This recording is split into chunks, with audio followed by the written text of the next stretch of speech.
Bogotá lies in central Colombia in a fertile upland basin 8,660 feet above sea level in a valley formed by the mountains of northern Andes. The valley consists of a sloping plain at the base of two mountains, Guadalupe and Monserrate. The city is laid out in a grid pattern and has a number of plazas. Palaquemeo Market is located in a neighborhood of the same name. The market sells fruits from Ecuador, like naranja, soursop, dragon fruit and avocados. Vegetables include bright orange carrots, hot pink melicas, dark purple beets, and many different variety of potatoes. There are also booths selling medicinal herbs such as yerba buena, a member of the mint family, and whole spices, including nutmeg and black peppercorns.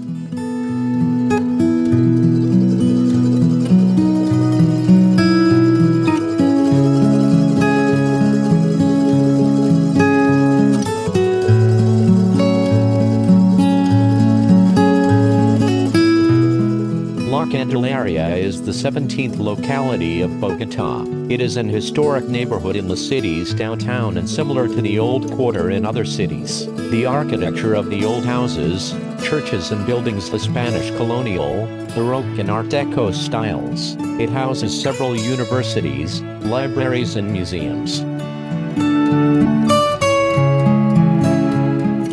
Bolivar Square is formed by four public buildings: the Palace of Justice, the Cathedral of Bogotá, the mayor's offices, and the Colombian Parliament. The Palace of Justice is similar to a Supreme Court. The original one was destroyed by fire and rebuilt in 1948.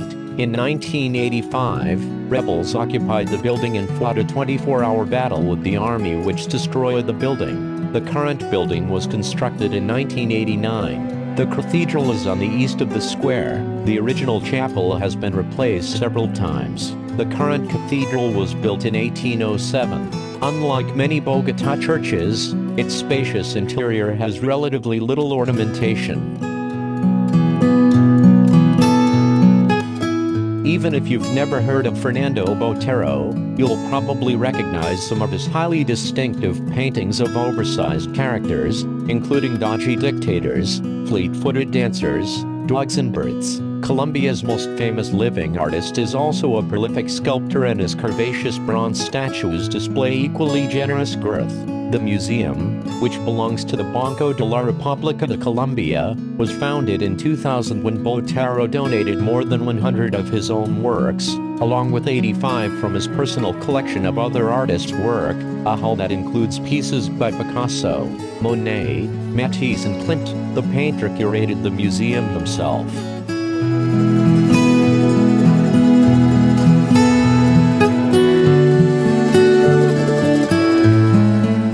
The Gold Museum is one of the most visited highlights in the country.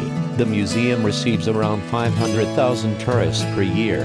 The museum contains more than 55,000 pieces of gold and other materials from Colombia's major pre-Hispanic cultures. The collection is laid out in logical, thematic rooms over 3 floors, metalworking, political and religious objects, and objects related to the creation of the universe.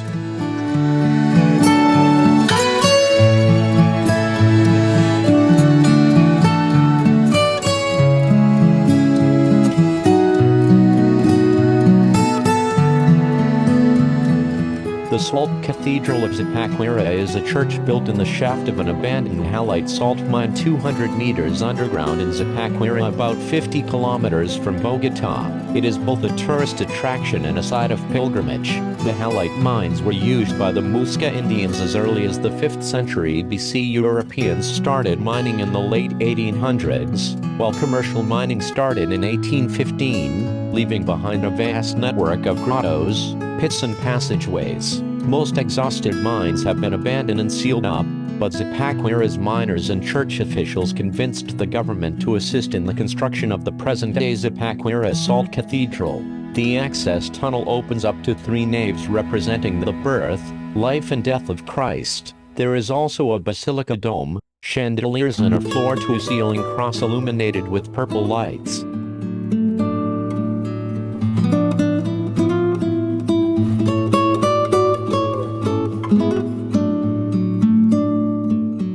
just northeast of Bogota. Usaquén is one of the 20 districts that make up Colombia's capital city. It is the original site of a large indigenous village that was conquered by the Spaniards. Until 1954, Usaquén was a municipality separate from Bogota, where the elite of the city once escaped to their sprawling country estates. Today, Usaquén is the social center for several luxury residential enclaves, most notably Santa Barbara Alta, at the southeast end of the district.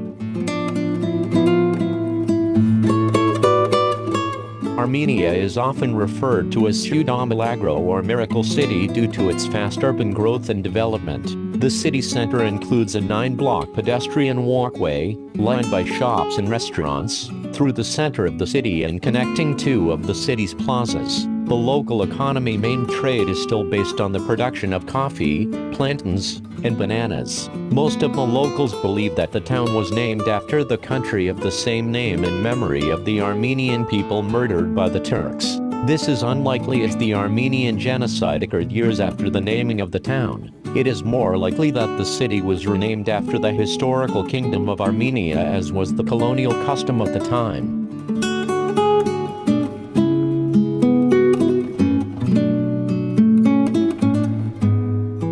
Café La Morelia is an authentic, traditional plantation some 30 minutes by car from Bogota. Coffee beans are picked when they are red, green beans are not yet ripe.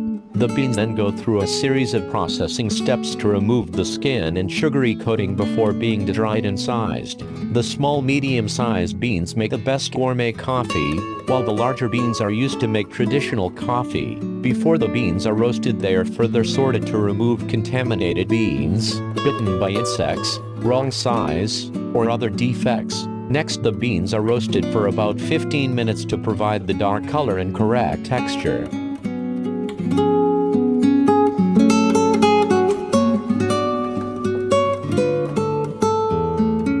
The Cocora Valley, which at its lowest is still roughly 5,900 feet above sea level, is the main place to find the endangered wax palm. The palm, Ceroxylon quindiuns, thrives in high-altitude places. It's also home to endangered birds like the yellow-eared parrot. Prior to the arrival of the Europeans, the mountains were covered with these palms. Now, the wax palms have been threatened by habitat loss, overharsting, and disease. Their waxy trunks were used to make candles. Some Catholics believe carving a religious figure from the woody heart of the palm will bring good luck. Congregants also removed the leaves for Palm Sunday observance. In an attempt to save the tree, the government declared it the official tree of Colombia and turned the valley into a wildlife sanctuary.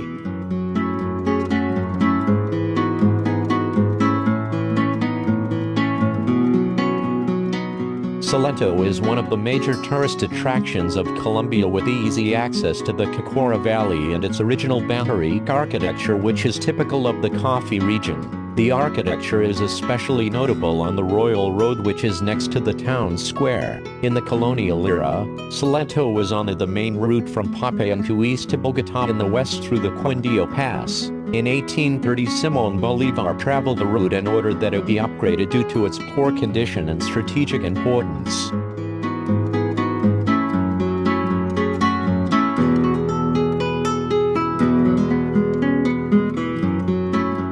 Museo de Antioquia is the most popular museum in Medellín.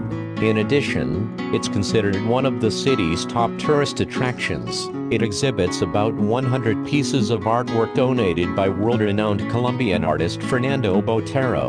The museum also includes pre-Columbian, colonial and modern art collections.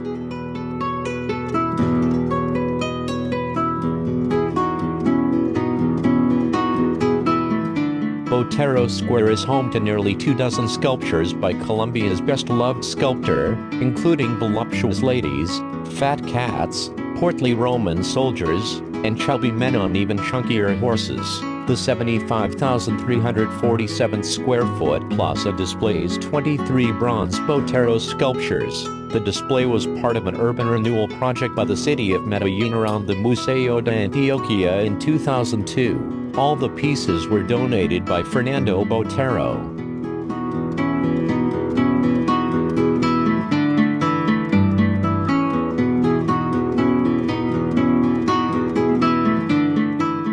Throughout the 80s and 90s, Comuna 13 was considered one of the most dangerous neighborhoods in the world and was run by violent drug trafficking organizations. In 2002, President Uribe raided Comuna 13 with 3,000 troops backed by helicopters. During the raid, at least 18 people were killed, 34 wounded and almost 250 arrested. The neighborhood's 100,000 residents were caught in the crossfire, resulting in arbitrary detentions, disappearances, and hundreds of injuries. In response, the government improved the commune by redeveloping the brick houses and building community centers, but access remained a problem. So, in 2011, the government installed a series of outdoor escalators that extend for 1,260 feet, connecting parts of the isolated hillside neighborhood to the city below. The result was the creation of one of the most colorful communes in Medellin. The area surrounding the 6 sets of escalators is now covered with murals and graffiti, with bright colors and street art decorating walls once riddled with bullet holes.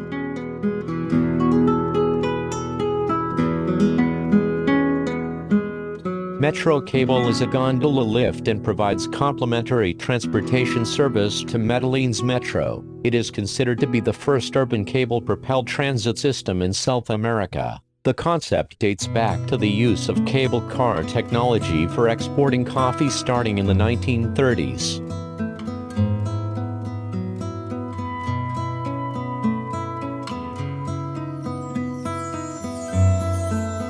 In the late 19th century, the land now occupied by the Botanic Garden was a farm known as the Bathhouse of Eden, owned by a local family and used as a traditional place for recreation in the north of the city. The garden was temporarily closed due to high crime rates in the area. There were plans to demolish the gardens, but they were changed in favor of renovating the park. The garden was inaugurated in April 1972 at the 7th World Conference of Orchidology. It spans over 14 hectares. A renovation in 2005 added a new orchidarium constructed but was closed during our visit. Santa Elena is the center of the Silitre people. They are prosperous farmers that proudly exhibit their culture and history. Their ancestors, also known as saddlemen, carried goods and people across some of the most difficult northern Andean passes. In the 19th century, Silitres carried the travelers, including colonial officials, in a wickerwork chair mounted on their backs. A British Navy captain wrote that I have been told that the Spaniards mount these chairmen with as much sang-froid as if they were getting on the back of mules. He also noted that the Silitres rarely lived past the age of 40 and usually died from a bursting of a blood vessel or pulmonary problems. Some have said that when hired by particularly demanding masters, a porter tiring from his burden would throw their riders into the abyss and escape into the forest. Today's Silitre decorate the chairs with flowers and hold an annual parade and contest in honor of this tradition.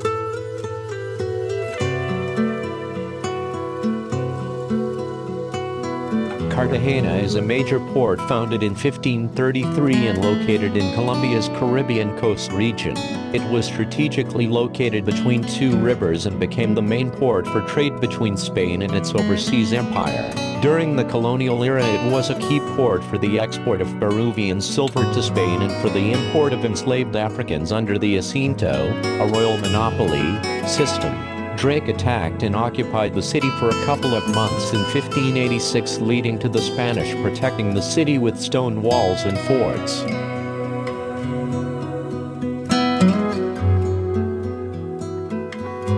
The Spanish began work on San Felipe Fort in 1536. Cartagena was a city made rich from the shipping industry and slave trade. The purpose of the fort was to protect that wealth from pirates roaming the Caribbean. The Spanish built the defensive walls that today surround the old town, as well as several key strategic forts.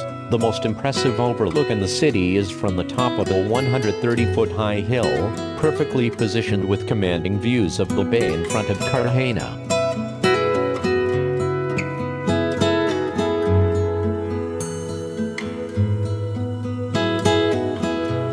Las Bóvedas means the vaults. They were built for military purposes in the late 18th century to store munitions. It was used as a dungeon during the civil wars of the independence era period.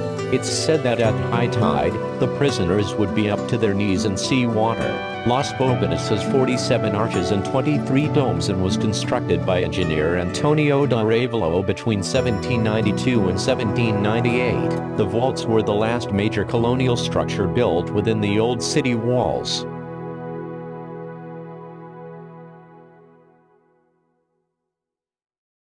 Francis Drake sacked Cartagena in 1586 and escaped just before a Spanish armada arrived to free the city. As a result, the Spanish brought engineers from Europe to construct fortifications to defend the city from pirate attacks. The first major wall construction was near the convent of Santo Domingo, where Drake's forces entered the city. Thick walls were also constructed at different times and locations but were eventually connected to form a single wall surrounding the city. Most of the wall is still intact today except for a portion that ran near Cartagena's clock tower along the Avenida Venezuela.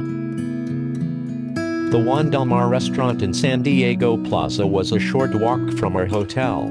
Located inside a beautiful colonial house, it is decorated like a large fish tank in celestial tones with pictures of fish on the walls and hanging from the ceiling. The restaurant specializes in seafood, prepared according to the Colombian tradition. The service was impeccable and the staff attentive. The food is pricey but excellent.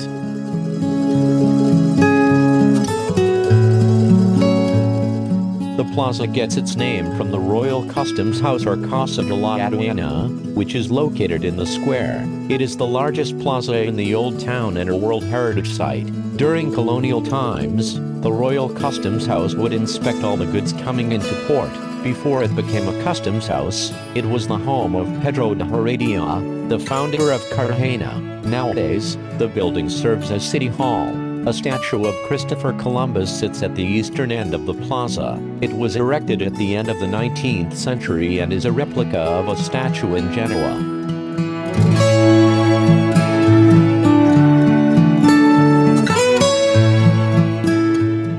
Picked up at our hotel and taken to the Santa Cruz docks. We then boarded a motorboat to the Majaguas beaches, which took about 2 hours. Upon arrival, we took a smaller boat to a coral reef for snorkeling for about an hour and a half. Even with a heavy wind, the snorkeling was some of the best we have experienced.